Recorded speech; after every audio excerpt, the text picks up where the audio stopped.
ये कहानी एक छोटे से मासूम बालक और राधा रानी के बीच हुई उस अद्भुत मुलाकात की है, जहां राधा जी ने एक प्यारी सी कहानी सुनाकर उसे जीवन का सबसे बड़ा सबक सिखाया। जो होता है वह अच्छे के लिए होता है। यह कहानी सिर्फ बच्चों के लिए नहीं, बल्कि हर उम्र के लोगों के लिए प्रेरणा का स्रोत है। वृंदावन के पास एक सुंदर सा गांव था। वहां एक नन्हा बालक गोपाल अपने माता पिता के साथ रहता था।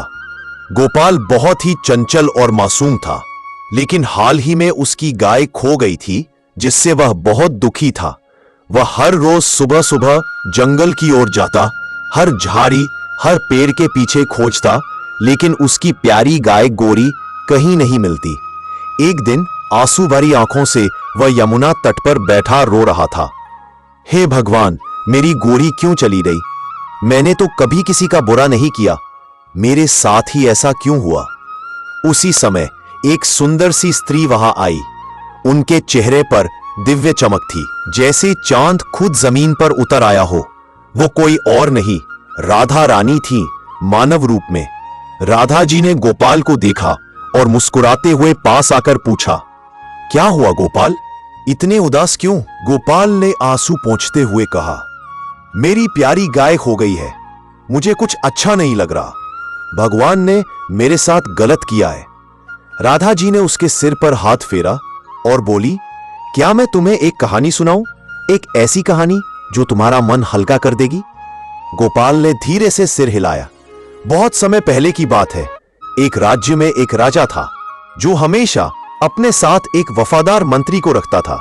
वो मंत्री हर परिस्थिति में एक ही बात कहता था, जो होता है वो अच्छे के लिए होता है।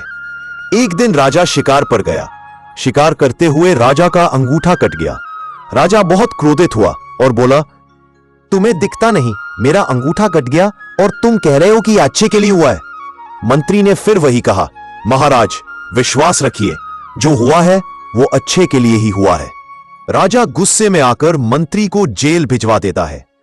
कुछ दिन बाद राजा फिर शिकार पर जाता है और इस बार वो एक जंगली कबीले के हाथों पकड़ा जाता है।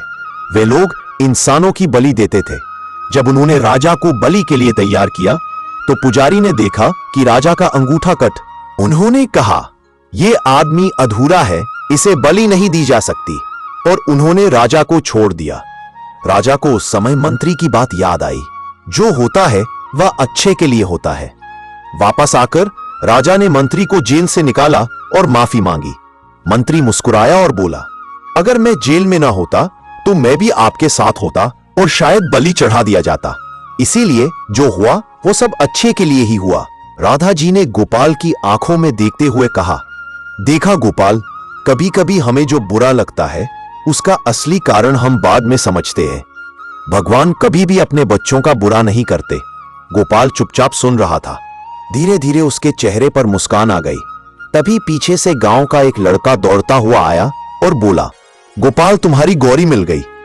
वो गांव के दूसरे छोर पर बंधी थी। किसी बुजुर्ग ने उसे बचा लिया था जब वो नदी की ओर भटक गई थी। गोपाल की आंखों से आंसू बह निकले, लेकिन इस बार खुशी के आंसू थे। उसने राधा जी की ओर देखा, लेकिन राधा रानी वहां से जा चुकी थी, जैसे एक सपना हो। बस यमुना तट पर उनकी बांसुरी की मधुर धुन गूंज